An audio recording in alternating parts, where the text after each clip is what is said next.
What's up everybody, it's Sean here and I am back today to give you guys a review of the Kith collaboration with Asics on this Gel-Nimbus 10.1 in the white and Morganite colorway. So this is the second of two pairs of Asics sneakers that Kith collaborated with as part of their winter 2024 line. So these dropped alongside a Gel-Kayano 12.1, which I reviewed on my channel just before, and both pairs released on October 31st. So this is the white and Morganite colorway, and they released for $180 US or $240 here in Canada. And the Gel-Nimbus 10.1 takes the upper of the Gel-Nimbus 10, which dropped back in 2008, but it replaces the tooling with the Gel-Kayano 14 tooling, which is arguably one of Asics' most popular models right now. So for this Kith version, it adopts a very dreary, very winter-esque color palette, which I think works for the season. Diving into the details of the shoe itself, the base layer of the shoe is crafted out of a white colored open style mesh.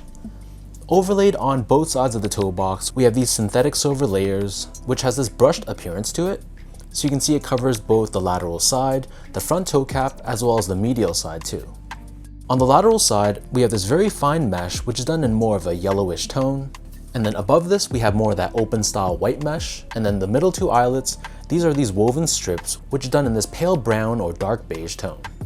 Stitched on top of this, we have this TPU Asics stripe, which is done in that same beige tone.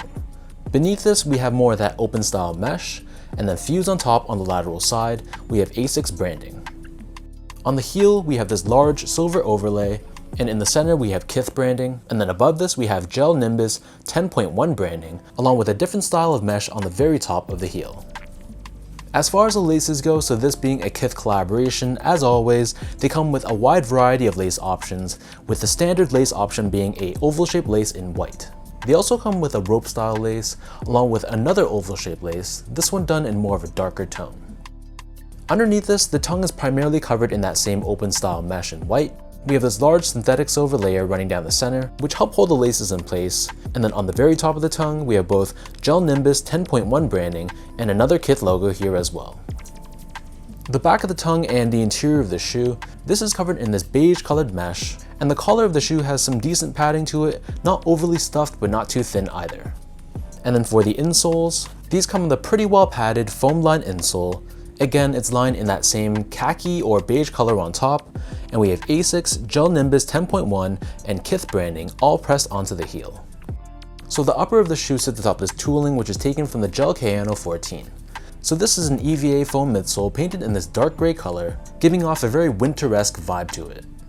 In addition to EVA, we also have Asics gel technology. This is visible underneath the forefoot on the lateral side, as well as these larger gel units on the lateral heel. And this is there in place to help with impact protection and shock absorption. And then for the outsole, this is your typical Gel-Kayano 14 outsole, and this is done in a mix of dark brown and dark gray rubber.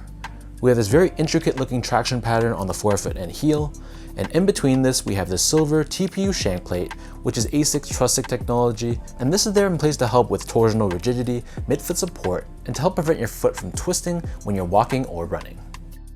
So that breaks down the look and the construction of this pair. And for those wondering about how these fit, so in my case, I'm a true size 10, slightly on the wider side. I ordered these never having tried these on before in my true size 10, and they fit me pretty well. So comparing this to the fit of the Gel-Kayano 12.1, I feel like these definitely run a little bit more snug. The entire upper of the shoe just hugs and wraps around your foot a bit more snugly and more securely. So if you're someone that's in between sizes and you have more of a wide foot, I definitely recommend rounding up to the larger size. But for those that have a narrow, normal, or even a slightly wide foot, you can just go with your normal Asics size, which in most cases is true to size and it should fit you fine. Next up, in terms of the comfort, so these feel actually pretty comfortable on foot. I feel like they have more of that softness and more step-in comfort compared to the Gel-Kayano 12.1. So putting my foot in these straight out of the box, they have a little bit more give, a little bit more softness underfoot, but at the same time, the upper of the shoe really hugs and contains your foot really well and very securely. So the upper has a lot of support, you feel very locked in, but underfoot, there's a little bit more plushness to it, so I thought it was great.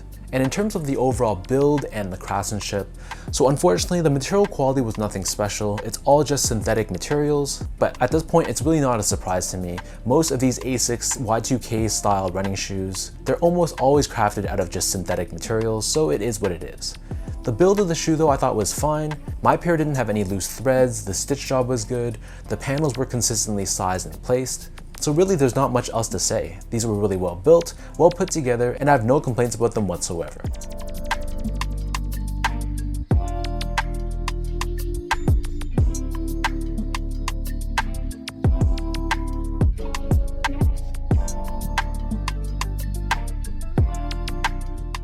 So with all of that out of the way now, let's toss these on feet. I'll lace them up for you and I'll show you guys how these look.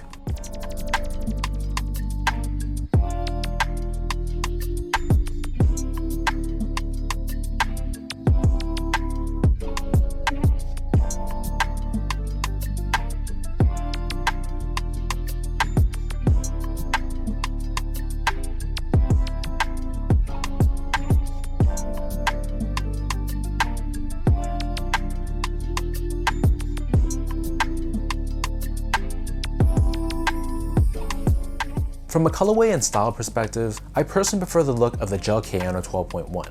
That pair just has more of a brighter, lighter vibe to it, whereas this one, like I mentioned, it really exudes winter, but more so the darker, dirtier tones of winter, which I just personally don't resonate with as much.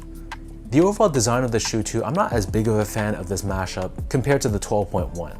I guess I'm just not the biggest fan of the Nimbus 10, which is where the majority of the styling of the shoe comes from, but it's all just personal preference. Honestly, these look pretty good on feet, and I think they look better on foot than they do on a shelf. And obviously the colorway for this shoe is going to be more wearable than the 12.1s. So it all comes down to personal preference. Both I thought were executed well, and I thought the color schemes for both represent winter very differently, but both very effectively.